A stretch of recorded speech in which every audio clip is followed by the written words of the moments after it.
Welcome to another webinar presented by the HISD Family and Community Engagement Department. Today, we will be sharing how your PTO can become an official 501c3 organization. I am your presenter, Elizabeth Angel, Program Manager in the Family and Community Engagement Department. Our department is dedicated to building intentional partnerships to advance student achievement by promoting a welcoming environment, honoring families, and linking activities to learning. You may have seen our team at your campus, supporting parents through workshops, providing resources to parent organizations, and connecting your school to resources and community support. We are also listening to your feedback from pulse checks, listening sessions, and the walkthroughs that we conduct at each of our campuses. We are utilizing your feedback to best meet our students' and families' needs. Let's go ahead and get started. For today's agenda, we are going to take the first few minutes to talk about the benefits of becoming a 501c3. And we will also share the 6 steps to take to obtain your 501c3 designation. Lastly, we want to make sure that you know how the FACE department can support your PTO. This will also be where you can share your ideas, successes, and give us feedback on where you would like more support. Let's get started. We know that all parent organizations are different, and becoming a 501c3 organization may not be the goal for every parent organization, but we want to share some of the benefits that come along with a 501c3 designation from the IRS. Overall, the designation comes with financial incentives, such as federal and state tax exemptions. It also broadens your donor pool, since some companies only donate to organizations that are 501c3s. Some grants are also only available to organizations that have the 501c3 designation. However, the biggest benefit of being a 501c3 is that your parent organization will be able to keep more of the funds it raises to support the school and students. You see, when a corporation generates income, they have to pay tax on it, and having federal tax exemption, the federal government will allow income to not be taxed, and you are able to further support your campus. Before we get started on the steps to obtaining your 501c3 designation, you have to make sure that you have obtained approval from the campus principal to form any parent organization, whether that's a PTO, PTA, or any other form. Make sure you are getting approval from your campus principal.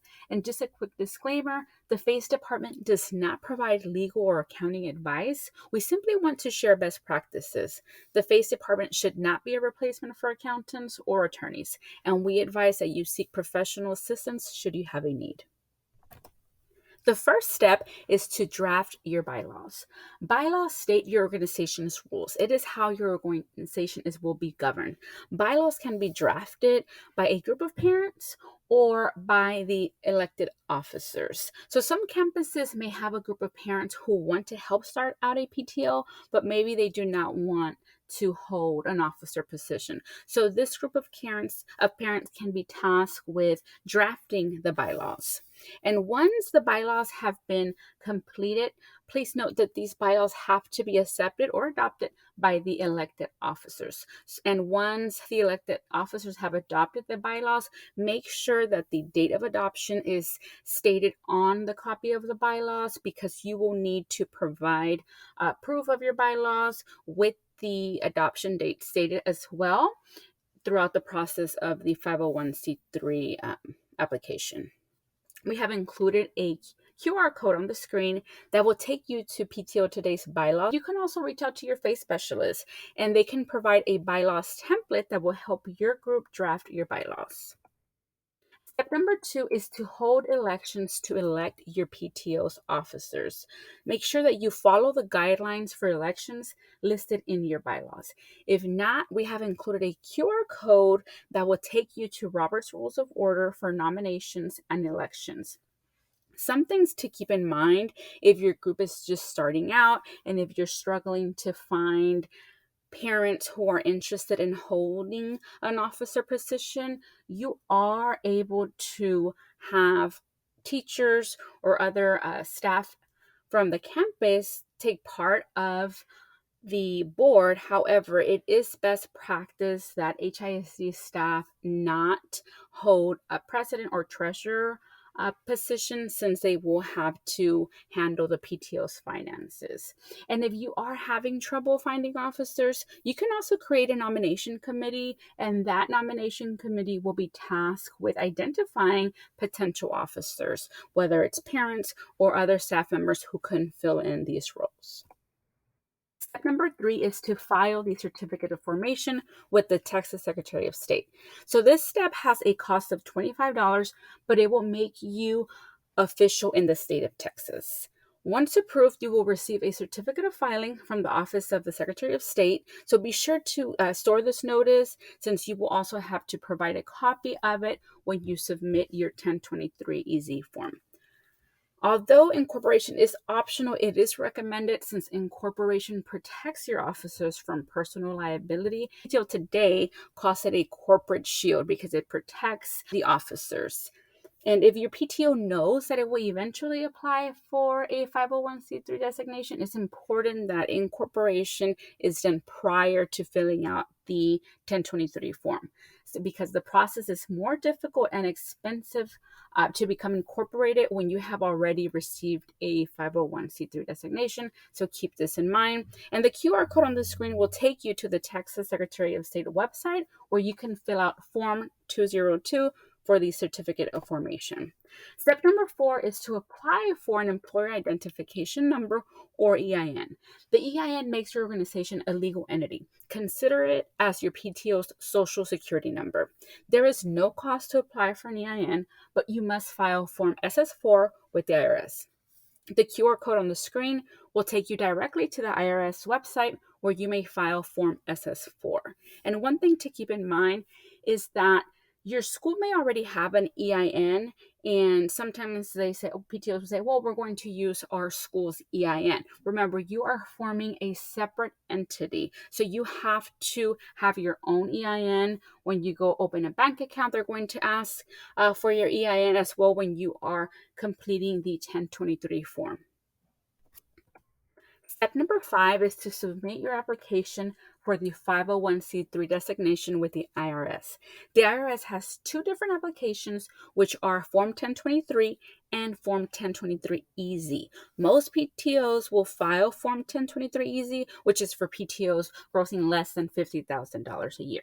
Form 1023 is longer and has a higher cost of $600 compared to the shorter Form 1023-EZ, which has a lower filing fee of $275. If approved, your PTO will be recognized as an exempt organization by the IRS, which will allow your PTO to be exempt from paying income tax on the revenue your PTO brings in.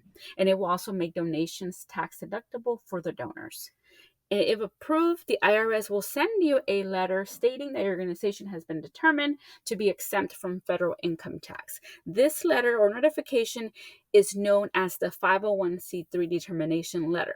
And many donors ask for proof of this. So if you go to a store and you are asking for a donation, they may ask you, well, can I see your 501c3 determination letter? This is the letter they are referring to, so be sure to store it in a safe place. The QR code on the screen will take you to the IRS site, where you will find more information on the 1023 forms.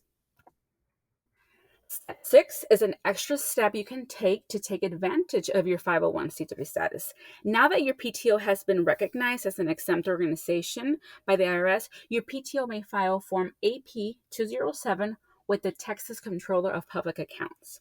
There is no fee to file this form, and it will exempt you from paying taxes on the purchases your PTO makes and from paying franchise taxes. If your application is approved, the Texas Comptroller of Public Accounts will send a letter or email notification, and the notification will include links to print verification letters and the sales and use tax exemption certificate that your organization can present to vendors to not pay taxes on those purchases that the PTO will make for fundraisers or other events that you may host throughout the year. The QR code on the screen will take you to the Texas Comptroller of Public Accounts Form AP 207 so that you may apply. And we want to remind you that you are not alone. The HISD FACE department is here to support you. You can scan the QR code to find the faith specialist assigned to your campus, and they can meet with you to support you during this process or to share next steps, such as filing your 990 forms each year to ensure that you keep your 501c3 status and other best practices as well. We've just shared the steps your PTO can take to receive the 501c3 designation. As mentioned in the beginning, not all PTOs may aspire to be recognized as 501c3s, but we want you to have the resources available if your organization decides to apply. If your organization has already received the determination letter, we are interested to hear what tips and tricks you can share with other PTOs. So please scan the QR code on the left to share your feedback. To get more ideas, the code on the right will take you to PTO Today's website, where you will find more information on the 501c3 process for PTOs. Thank you for all you do to support our campuses. Whether you decide to go through the process of applying for 501c3 or you continue without a federal tax exemption, your hard work and dedication to enrich our students' education is greatly appreciated. The Family and Community Engagement Department is here to support you, and we look forward to working with you. As always, remember, you've got this.